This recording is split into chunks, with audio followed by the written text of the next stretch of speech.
Welcome to the show. Before we begin, a giant thanks for 2,000 subs.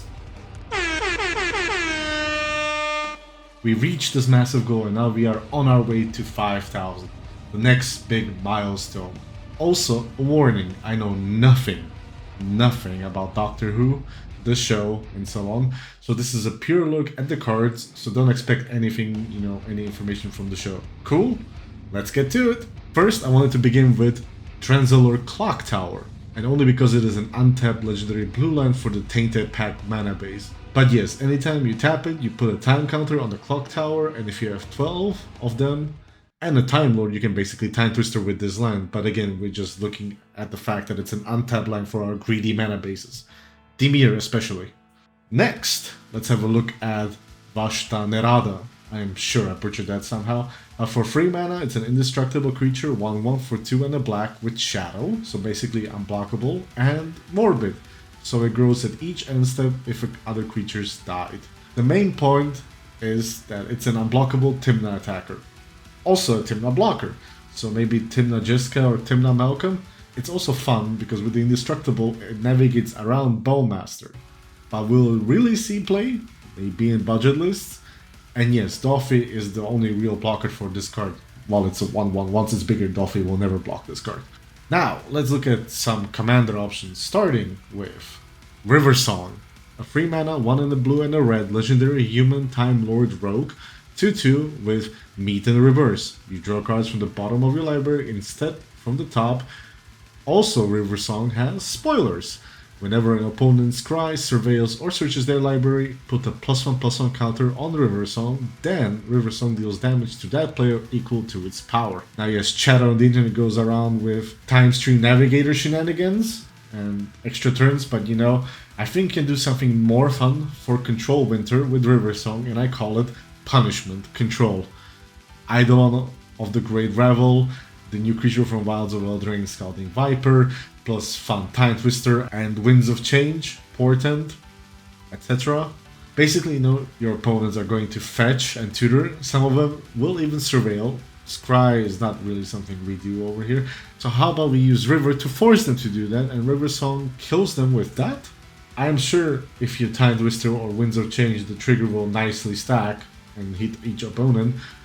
In any case, you get a free idea for a deck, so go ahead, have some fun on me. Now, we go to something I'm actually considering of actually building and playing, and with that, let's welcome finally a Doctor to the stage, namely the Third Doctor. A 4 mana, 2 and a green and a blue, 2/2 legendary Time Lord Doctor with Trample, who gets +1/+1 for each non-creature token you control.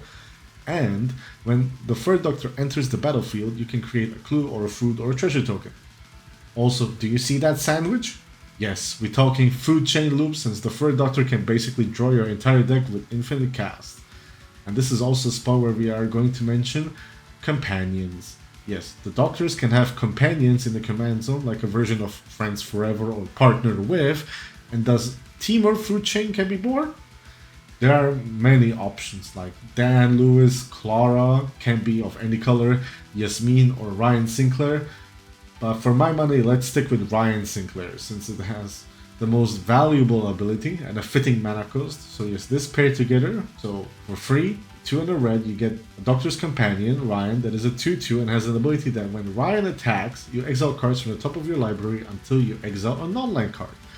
If that card has a mana value equal or less to Ryan's power, you can cast it for free, or put it on the bottom. And with that, you are now in Teamer and can play Breach Lines, Dockside Loops, and even just kill the table with a giant Doctor and a Finale of Devastation. The options are there, and you can be sure this one will grace my battlefield, sooner or later. One more commander option that fell into the apple of my eye is Sally Sparrow, a 4 mana Azorius, 2 and a white and a blue legendary human detective, 2/3, that says you may cast creature spells as though they had flash.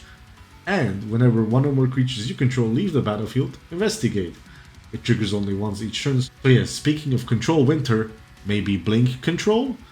Flashing creatures and blinking them each turn for clues and draws? Maybe it's a bit slow, but Control wants to take it easy and chill. No pun intended. Also, I like the angel statue in the back.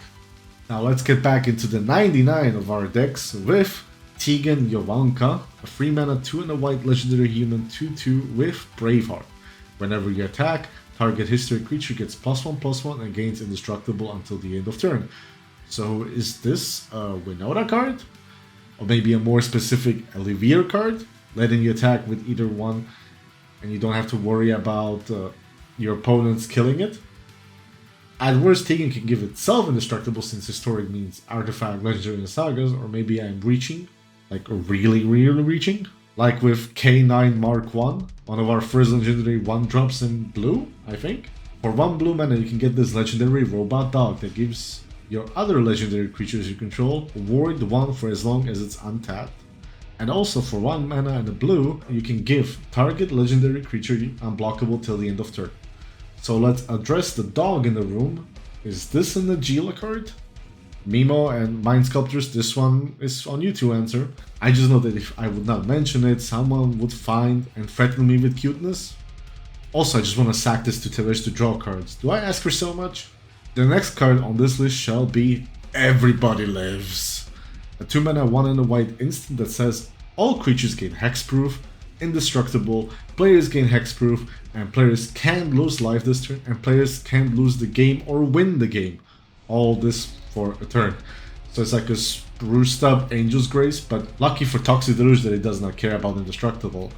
The hexproof on this is like the most interesting, but it's not a combo protection spell since you cannot win. This is all just purely to stop someone from winning, like Angel's Grace was used to sometimes. But I have not seen that card in any play or deck or anything for a very long time. So will this actually see play? I'll let you decide. Moving on to Flash Duplicate. A 2 mana blue even costed clone that enters the battlefield as any creature on it except it has vanishing free. In short, in 3 turns it will disappear. So yes, for us it's a cheap clone, and I can hear all the Geruda players rejoice from all the other even costed clones in this set. From all the cards mentioned here, this one is likely to see most play in decks. Maybe even replacing Phantasmal Image, and this one can be targeted and not die. However, yes, the blue is like the only difficult thing about it with our greedy mana bases.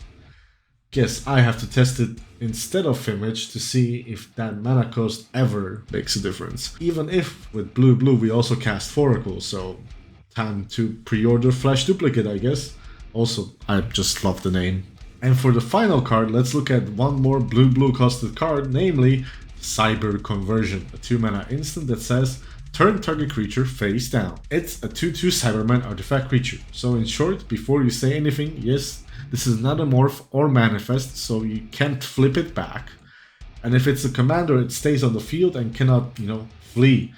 So yes, this is removal in blue, basically, but only for a creature. So mono blue, Dimir, maybe Azorius can look at this and try it, because the more colors you add to a deck, the more better options you have in your removal slots. On the upside, you can turn a creature or commander into an artifact that will feed your dockside.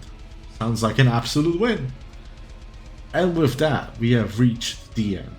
How are you finding this new fun looking casual set for commander? Do we need a bigger boat? Did I mention any of your favorite cards or miss one of them? Let's discuss in the comments below. And as always, I will see you all behind the veil.